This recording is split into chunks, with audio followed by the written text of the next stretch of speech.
8장을 시작하면서 이렇게 좀 긍정적이고 개방적이고 또 확장적인 그런 차원을 말하지 아니하고 스데반이 죽고 사울은 그가 죽임 당함을 마땅하게 여겼다.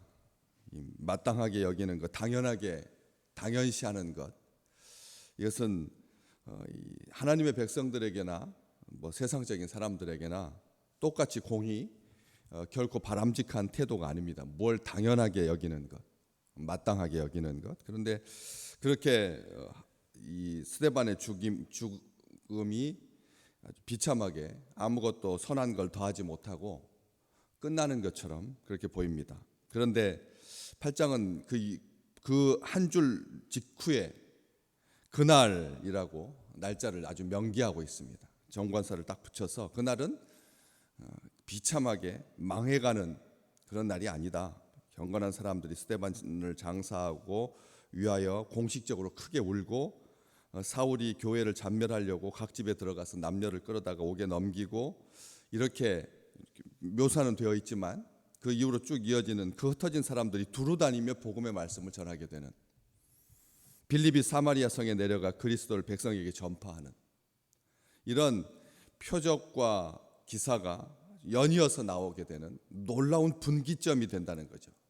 스데반이 죽임당한 후에 교회가 맞게 되는 새로운 국면은 마치 겨울에서 봄으로 이렇게 이어지는 그 계절, 갑자기 뭐가 탁 터지는 것처럼 그렇게 오는 것이 아니라 서서히지만 그럼에도 불구하고 꿈틀대듯이 만개하는 것처럼 세상에 복음이 전파되는, 복음의 역사가 본격적으로 시작되는 대전환점이 이 스데반의 죽음이었다. 그렇게 기록을 하고 있습니다. 사실 교회는 사도행전 전체가 영어로 액트라고 하는데 이게 굉장히 활동적인, 폭발적인 그런 차원을 담고 있습니다. 복음이라고 하는 것은 터지는, 확장되는, 한번 밀려오면 큰 파도처럼 그렇게 영향력을 미치는, 태평양 한가운데서 지진, 지하에서 수십 킬로 밑에서 지진이 터지는데 그 영향력이 온 태평양 연안에 다 미치는 것처럼 그렇게 가리지 아니하고 넘어간다, 패스 오버한다. 그냥 이런 이 폭발적인 성장은 사도행전 2장에 벌써 이미 기록되어 있거든요. 성령이 충만하게 되고, 그리고 성령의 역사가 나타나고, 이런 속에서 이 예루살렘의 교회가 큰 박해를 입게 되는, 지금 그렇게 기록되어 있거든요. 유대교의 핍박이 가시화되고 있는, 스데반이 순교하게 되고 교회의 핍박의 신호탄이 되고, 잔멸이라고 하는 표현에서 알 수 있듯이 이 바퀴벌레를 잡듯이 완전히 소멸시키려고 하고 없애려고 하는 그런 큰 위기 앞에 봉착하게 되는데, 이 8장에서는 이 크다라고 하는 이 말을 아주 빈번하게 사용하고 있습니다. 예루살렘에 있는 교회에 큰 박해가 있었다 이렇게 되어 있고, 2절 말씀에 경건한 사람들이 스데반을 장사하고 위하여 크게 울었다, 큰 울음 소리가 나게 되었다. 그리고 7절 말씀에 보면 그 많은 사람에게 붙었던 더러운 귀신들이 크게 소리를 지르며 나갔다. 크다라, 이 폭발성이 계속 강조되고 있는 겁니다. 그 다음에 8절 말씀에 그 성에 큰 기쁨이 있더라. 큰 기쁨. 그리고 뒤쪽으로 또 넘기면 시몬, 그 마술사였던 시몬도 믿고 세례를 받은 후에 전심으로 빌립을 따라다니며 그 나타나는 표적과 큰 능력을 보고 놀라니라. 큰 능력. 이 크다라고 하는 표현이 아주 계속해서 8장에 강조되고 있는 것을 보게 됩니다. 큰 능력이 나타났다. 이 교회는 언제 큰 능력이 나타나느냐는 거죠. 복음은 언제 큰 능력이 나타나는 거냐. 우리의 신앙 가운데서 우리가 그냥 신앙은 그냥 한결같은 거야, 신앙은 뭐 어떤 핍박에도 불구하고 여전한 거야, 이렇게 생각하기 쉽습니다. 뭐 어떨 때는 좀 열심을 내다가 또 어떨 때 좀 위축되어 가지고 좀 가라앉았다가 하면서 이렇게 가는 거지. 이런 파동처럼 생각하는 경향이 있다는 것이죠. 그런데 성경은 그렇게 신앙을 일반화시키지 않습니다. 그냥 신앙이라고 하는 것이 그냥 견디는 거다 이렇게 말하지 아니하고 이 폭발적 어떤 무슨 계기로 반드시 큰 위기가 있다는 거죠. 이단 사냥에서 이 바퀴벌레 잡듯이 하는 박해하고 폭력을 가하고 그리고 죽이고 돌로 때려 죽이고 십자가에 못 박아 죽이고 불에 태워 죽이고 교회의 역사 가운데 그런 마녀 사냥들이 얼마나 많았는데요. 그런 일들 복음이 성취되어오는 과정이어서 우리는 궁극적인 하나님의 계획을 잘 알고 있지만 그럼에도 불구하고 이 가말리엘이라고 하는 아주 좋은 사람이 나타나서 이 유대교와 기독교를 좀 중재해 보려고 애썼는데도 불구하고 결국은 이런 사단이 나고 말죠. 그래서 교회가 흩어지게 된다는 겁니다. 흩어진다라고 하는 그 말 자체는 크게 폭발을 앞두고 있는 전조 증상이다. 이걸 확인한다면 우리는 다시 한번 이 흩어짐이 교회의 저주가 아니다라고 하는 것을 알 수가 있습니다. 이 분열되어 있는 양상이 이게 지구촌 교회에서 한국 교회만을 특정 짓는 거냐? 온 세상의 교회가 예수 그리스도 이름으로 세워진 교회들이 핍박을 당하고 그리고 잔멸당하고 소멸되는 것처럼 그렇게 숨기 도망하기에 급급한 것처럼 보이지만 하나님의 복음이 하나님의 뜻이 하나님의 은혜가 하나님의 사랑이 하나님의 구원의 역사가 그렇게 위축되었느냐는 거죠. 푸틴이 일어난들 시진핑이 일어난들 김정은의 후손이 또 일어난들 이 땅에 이 세상에 있는 복음이 독재 국가의 어떤 한 사람에 의해서 터키의 어떤 대통령에 의해서 이렇게 복음이 뒤로 후퇴한 듯 보이고 그리고 물러난 듯 보이고 침몰한 듯 보일지라도 오늘 다시 한번 보게 되는 것이죠. 왜? 복음의 능력이 나타나게 될 것이기 때문에 그렇습니다. 모든 믿는 자에게 구원을 베푸시는 하나님의 능력이 세상 모든 만민을 구원하는 복음은 특정 지역이나 특정 문화에 속하지 않는다라고 하는 것을 우리는 이 말씀을 통해서 알게 되는 거죠. 우리 주님께서 사도행전 1장 8절에 하셨던 말씀처럼 너희가 성령의 충만함을 입어서 권능을 입어서 온 유대와 사마리아와 땅끝까지 이르러서 복음의 증인이 될 거다. 복음이 그렇게 확산될 거다. 복음은 갇히지 않는다는 그 경계와 이 한계를 복음 스스로가 견디지 못하는 거예요. 하나님의 말씀은 세상에 쌓아놓은 장벽을 그걸 장벽으로 여기지 않는다는 것입니다. 우리가 생각하기에 말씀이 막히는 것 같은 느낌이 듭니다. 사람들이 조금 완악하고 어쩌면 가장 사랑하는 사람일지라도 하루 이 분초 단위로 변경되는 사람의 감정을 따라서 사람의 언어가 막히는 듯한 느낌이 든다는 거죠. 그런데 복음은 그렇게 언어의 장벽에 막히지 않는다는 거죠. 그 진원지가 어디였느냐는 거죠. 그 출발지가 어디였느냐는 거죠. 가장 핍박이 심했던 유대교의 본산이었던 유대 지역, 여기 성경은 그렇게 기록하고 있습니다. 큰 박해가 있어 사도 외에 다 모든 성도가 예루살렘에 있는 교회가 성도들이 박해를 받아서 사도만 남고 사도 12명 사도만 남고 제자들이 다 남은 것도 아닙니다. 사도 외에는 다 흩어집니다.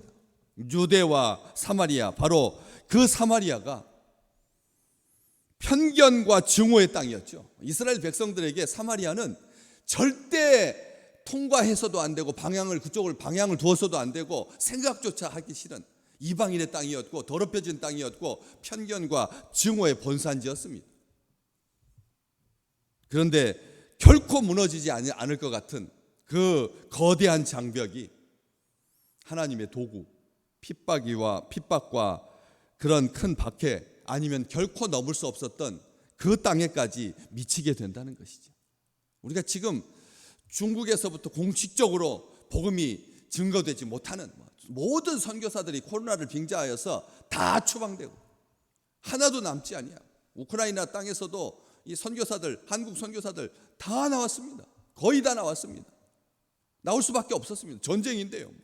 나라에서도 그렇게 권고하고 나와야 되는 거고, 그래서 텅 빈 것 같은 박해로 인하여서 사도 외에는 아무도 남지 아니하는 그런 곳에 하나님의 역사와 하나님의 은혜와 하나님의 섭리가 아니면 불가능했던 그 땅에 복음이 전파된다는 것이죠.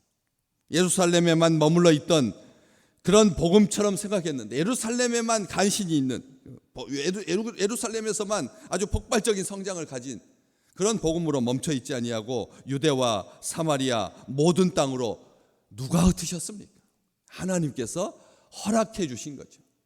사탄이 주도적이고 사탄이 하나님의 나라를 망치게 하려고 작심한 듯이 달라들어서, 그래서 사람들의 감정을 격동시켜 가지고 복음과 충돌하게 해서 깨지고 부서진 것처럼 그렇게 보였지만, 복음은 모든 민족에게 전파되어야 된다라고 하는 그 사명감을 복음이 이루는 겁니다.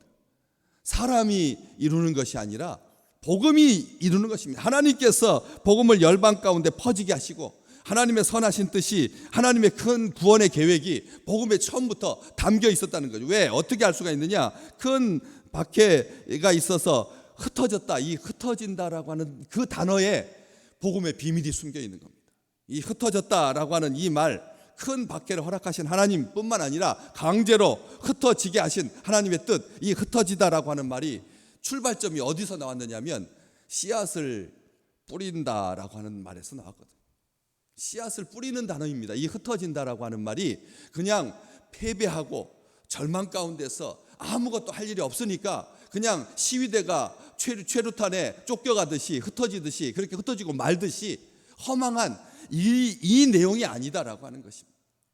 흩어진다라고 하는 말은 씨앗과 연결된 단어인데 뜻이 무슨 뜻이냐면 널리 퍼뜨리다라는 뜻입니다. 그냥 우리 생각에 모래알 흩어지듯이 깨지는 그런 차원을 말하고 있는 것이 아니라, 누가는 아주 엄선해서 이 단어를 쓰고 있는 겁니다. 흩어짐, 이 흩어짐이라고 하는 단어가 얼마나 복된 일이냐. 널리 퍼뜨리다, 두루 뿌리다, 그런 뜻입니다. 복음이 널리 퍼지고 두루 뿌려지는 그런 놀라운 축복을 이 복음이 갖고 있다는 거예요. 복음의 씨앗이 주 예수 그리스도의 이름으로 온 세상 열방 가운데 씨앗은 반드시 싹을 틔워서 줄기와 가지를, 그리고 잎사귀를, 그리고 열매를 맺게 될 것이다 라고 하는 위대한 비전이 하나님의 말씀, 하나님의 복음 안에 잠재되어 있는 것입니다.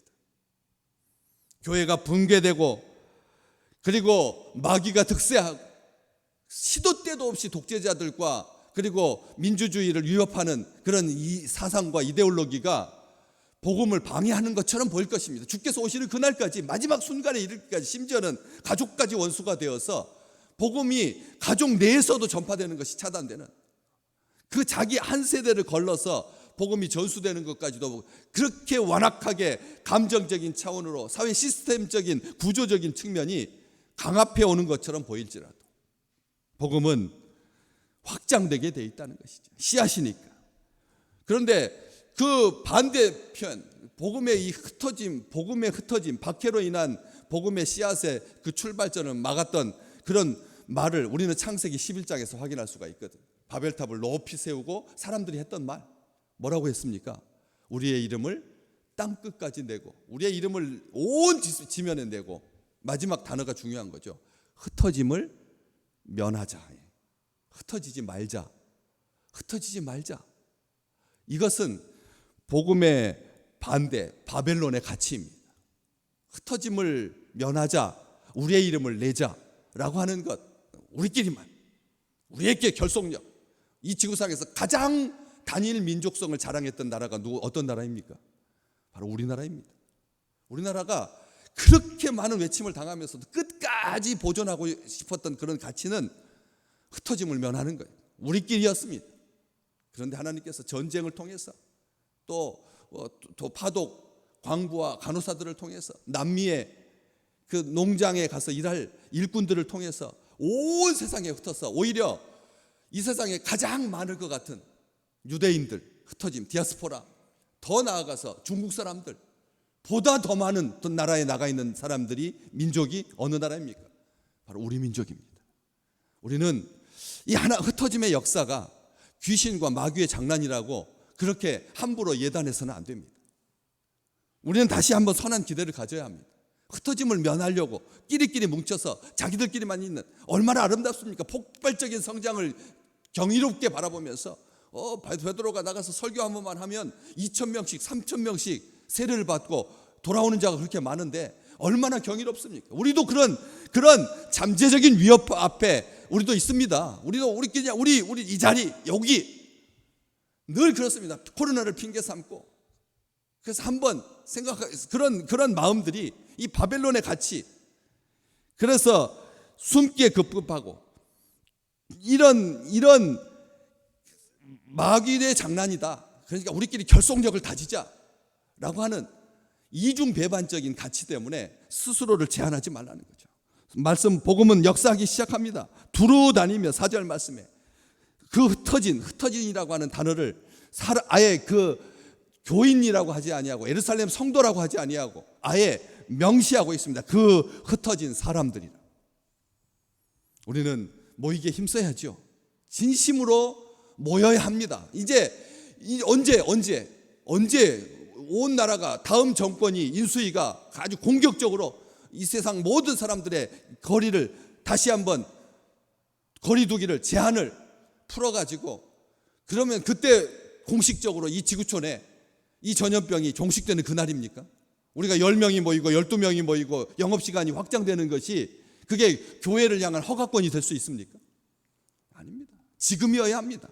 구원의 하나님의 은혜는, 하나님의 은총은 지금부터 시작하는 것이죠. 복음이 전파되고 복음의 말씀이 전파되고 사마리아 성에 내려가서 그리스도를 백성에게 전파했다. 5절 말씀에 빌립이 사마리아 성에 내려가서 그리스도를 백성에게 전파하고 때를 얻든지 못 얻든지 하나님의 말씀이 흥왕해 가는 것, 이게 하나님의 뜻인 것이지. 무엇이 종식되기를 기다려서 그때부터 출발하는 것이 아니라 박해로 인하여서 숨기에 급급하고 도망가는 것처럼 보였지만 그 자리가 복음이 싹이 나고 번져서 그곳에서부터 활화산처럼 타올라 온 열방 가운데 그리스도의 이름 아래 만민을 경영하시는 만유의 주 앞에 온 세상이 돌아오는 그 축복을 우리 믿음의 식구들과 우리나라와 열방의 교회들이 누리게 되는 그런 경이로운 그날을 꿈꾸며 함께 나아가는 축복의 날이 되시기를, 오늘이 그 분기점이 되고 오늘이 그 기점이 된 4월 1일 만우절이 아니라 거짓이 공식적으로 합법화하여서 소방서를 불러내는 그런 기사가 오늘 또 분명히 날 겁니다. 오늘 또 거짓말로 관공서를 사람들 출동시켜가지고 정작 응급 환자를 실어나는 것이 방해됐다라고 하는 기사를 오늘 또 보게 될 것입니다. 거짓이 득세하는, 공식적으로 합리화하려고 하는 사탄의 역사가 아니라 복음의 역사가 오늘 또 우리 믿음의 식구들이 간절한 마음으로 기도하고 하나님을 바라볼 때 하나님께서 이루실 줄로 믿습니다.